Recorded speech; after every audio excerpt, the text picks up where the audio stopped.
Macam-macam ibadah maliyah. Zakat merupakan istilah untuk ibadah harta yang hukumnya wajib dan ketentuannya sudah termaktub dalam Al-Quran dan Al-Hadis. Hanya ada dua hukum dalam ibadah maliyah ini, yaitu wajib dan sunnah.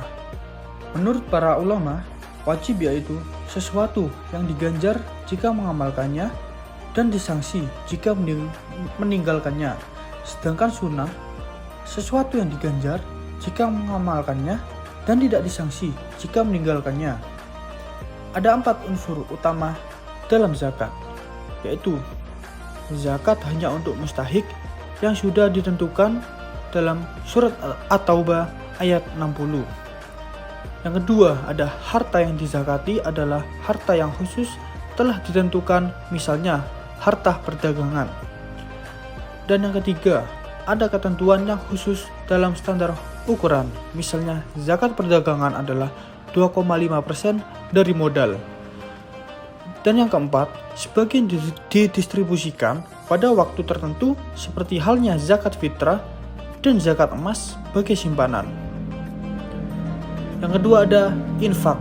Infak berasal dari kata nafako, yang berarti telah lewat, berlalu, habis, mengeluarkan isi, menghabiskan miliknya, atau belanja. Menurut istilah, infak adalah mengeluarkan harta yang thayyib baik dalam ketaatan atau halal yang dibolehkan.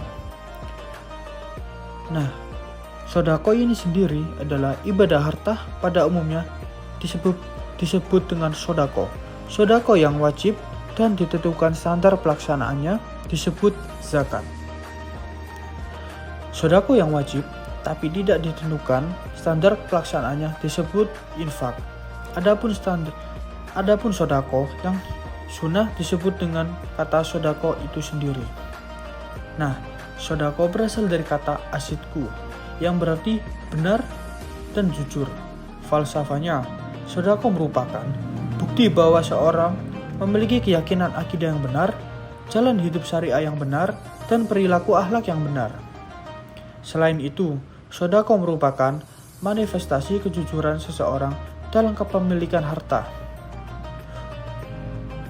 Setelah itu ada fidyah. Hukum fidyah sebagaimana firman Allah, wajib apabila tidak mampu melakukan saum seperti karena lanjut usia, orang sakit permanen yang kesembuhannya sangat sulit, dan perempuan hamil atau perempuan yang sedang menyusui yang bersangkutan boleh memilih antara qada, saum, atau fidyah. Nah, jumlah fidyah adalah sejumlah makanan yang dikonsumsi yang bersangkut pada bulan Ramadan. Setiap hari tidak puasa diganti dengan fidyah, makan sehari seorang miskin. Setelah itu ada kifarah.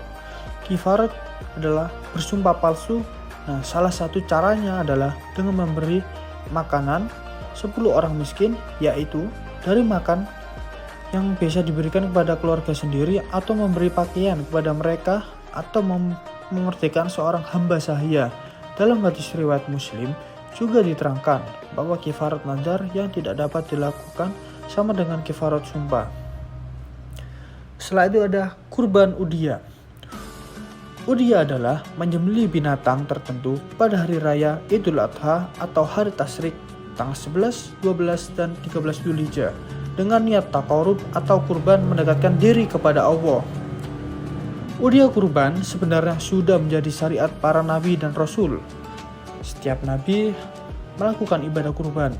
Putra Nabi Adam, Qabil, dan Habil pernah melakukan ibadah kurban. Yang diabadikan secara khusus adalah kurban yang menjadi syariat Allah yang dibawa Nabi Ibrahim. Kemudian syariat itu dilestarikan oleh Nabi Muhammad dan dilegitimasi dan perintah Allah yang diabadikan dalam Al-Quran surat Al-Kautsar ayat 2. Setelah itu ada akikoh.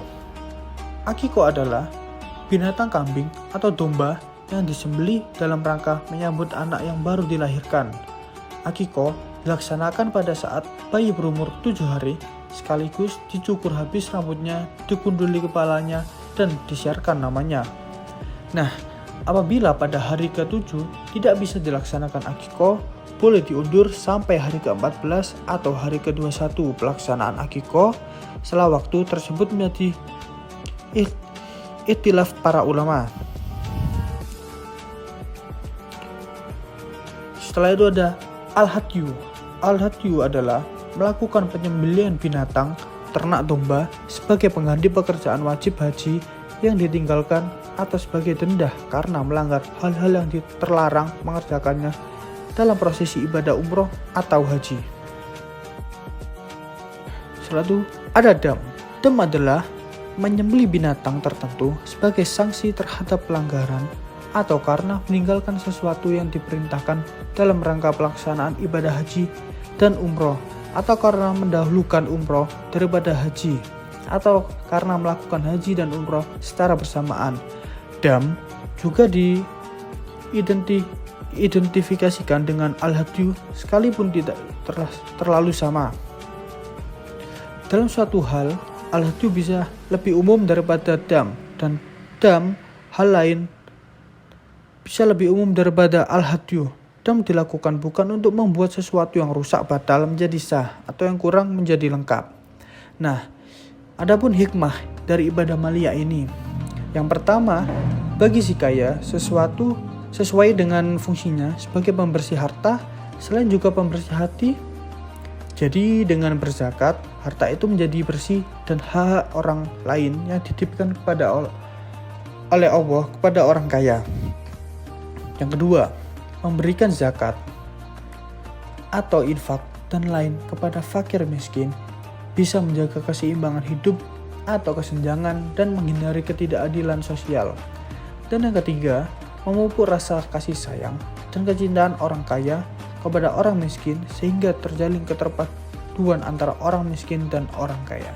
Nah, sekian dari saya. Assalamualaikum warahmatullahi wabarakatuh.